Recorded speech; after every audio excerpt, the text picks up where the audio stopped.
आजचा जो विषय आपण बोलणार आहोत किंवा जी आपली सिरीज चालू आहे बेसिकली तर दॅट इज ऑल अबाउट की सलॉनमध्ये कुठल्या कुठल्या सर्व्हिसेस दिल्या जातात आणि त्या कशा कशा केल्या जातात. ह्या गोष्टी नाही आहेत. मी जसं डिटॅनच्या आणि ब्लीचच्या बद्दल बोललो की प्रत्येकाची एक स्पेशालिटी आहे.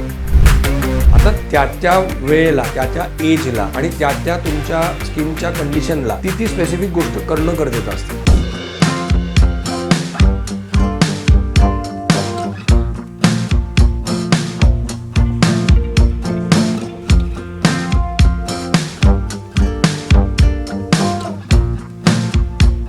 Hello guys, welcome back to my channel. मी Amit Vaidya, director of Passion salons and makeup studio आणि director of Passion International college. तुमचं पुन्हा एकदा माझ्या यूट्यूब चॅनलमध्ये स्वागत करतो. आजचा जो विषय आपण बोलणार आहोत किंवा जी आपली सिरीज चालू आहे बेसिकली तर दॅट इज ऑल अबाउट की सलॉनमध्ये कुठल्या कुठल्या सर्व्हिसेस दिल्या जातात आणि त्या कशा कशा केल्या जातात. आता मागच्या व्हिडिओमध्ये आपण ब्लीच आणि डिटॅनच्या विषयी बोललो की डिटॅन काय आहे, ब्लीच काय आहे, त्याचा रिझल्ट काय मिळतो, कसा मिळतो ते. आजच्या व्हिडिओमध्ये we are going to talk about key cleanup आणि स्क्रब्स. आता क्लीनअप आणि स्क्रब अगेन किंवा क्लीनअप आणि फेशियल किंवा स्क्रब हे अगेन थोडेसे कन्फ्युजिंग सब्जेक्ट्स आहेत भरपूर लोकांसाठी. की म्हणजे कसं असतं की आता लोकांना वाटतं की क्लीनअप केलं म्हणजे रिझल्ट चांगला मिळाला, फेशियल केलं करायची काही गरज नाही, किंवा स्क्रब केलं तर मग रिझल्ट चांगला मिळाला, क्लीनअप करायची पण गरज नाही, फेशियल करायची पण गरज नाही.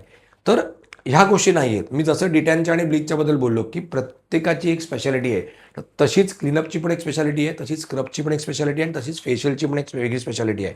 आता त्या वेळेला त्या एजला आणि त्या तुमच्या स्किनच्या कंडिशनला ती स्पेसिफिक गोष्ट करणं गरजेचं असतं. आता एक्झाम्पल आपण घेऊया की स्क्रब काय. तर स्क्रब जिथे केलं जातं तर स्क्रब इज लाईक पहिले क्लेन्झिंग करतात, स्क्रब करतात, स्टीम दिलं तर देतात, नाहीतर मग फेस पॅक लावतात त्याच्यामध्ये डायरेक्टली. म्हणजे cleansing, scrub, steam, face pack. आमच्याकडे तरी आम्ही ह्या पद्धतीने जातो. ह्याच्यामध्ये मसाज कुठल्याही प्रकारामध्ये नाही आहे. आता हेच जर तुम्ही क्लीनअप बघायला गेलात तर क्लीनअपमध्ये तुमचं क्लेन्झिंग केलं जातं, तुम्हाला स्टीम दिलं जातं, हलकासा मसाज केला जातो. त्यामुळे तुम्हाला जर असेच व्हिडिओ आवडत असतील तर मला चॅनलला नक्की सबस्क्राईब करा. म्हणजे तुम्हाला त्याचे नोटिफिकेशन्स येत जातील.